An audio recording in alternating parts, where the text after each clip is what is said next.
若因为我无教中国语，害死阮查某囝，社会会怪我，也是怪中华民国。伊若拄着性命有危险，咧发救人，台语嘛话，英语嘛话，行路煞无人听有，害死一条性命，安尼你做人老爸，敢袂得过？我甲阮某昨暝诚激动咧讨论的话题是安尼：阮某认为中华民国殖民台湾这个大环境无改，明咧互囡仔未晓中国语。我认为上理想爱家己当到12岁了后才学中国语。伊讲着伊烦恼诚侪项，交朋友啦、买物件办代志啦、读册啦、安全问题啦。我讲你遮个烦恼，若会晓英语，就拢毋是问题。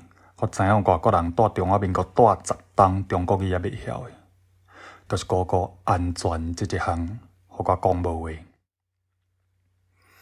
烦恼囝儿，着你做人老母的天性咩？着准你烦恼迄搁较安怎细项杀杀啊毋成代志的，我嘛袂用你讲你毋对。一个老母烦恼飞轮机会摔落，毋互囝坐飞轮机，谁人讲这老母毋对？头一摆露营你无缀阮去，一群敢若会晓讲北京话的囡仔，拿骂马路口好多人，佮甲牵绳仔。我咧甲洗身躯的时阵，甲伊的头毛拔开，才看到伊的头毛内底规个拢全沙。这敢是一个囡仔应当爱得到的？伊即摆是还细汉，袂想到遐。等伊较大汉，伊若问讲阿爸，遐囡仔是安怎甲我牵绳仔？是毋是因为我袂晓讲北京话，因才甲我欺负？你要安怎应？我会甲伊讲，对，你讲台语佮讲英语，因拢听无，因就甲你欺负。世间诚侪人，竟若拄着因无了解的物件，因袂晓面对，就用暴力。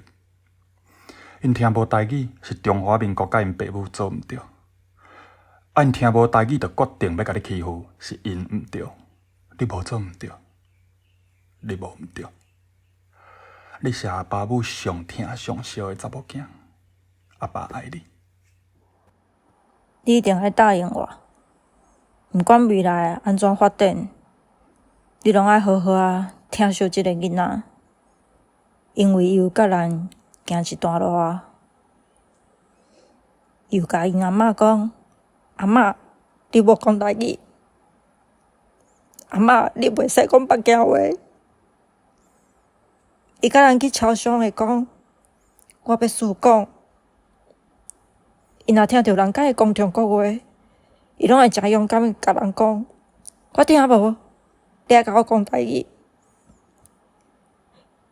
伊去餐厅嘛会讲：“我要啉茶，麻烦你互我茶。”伊正经有陪咱行一段路啊。我答应你，我会摕我所有的一切来甲伊听。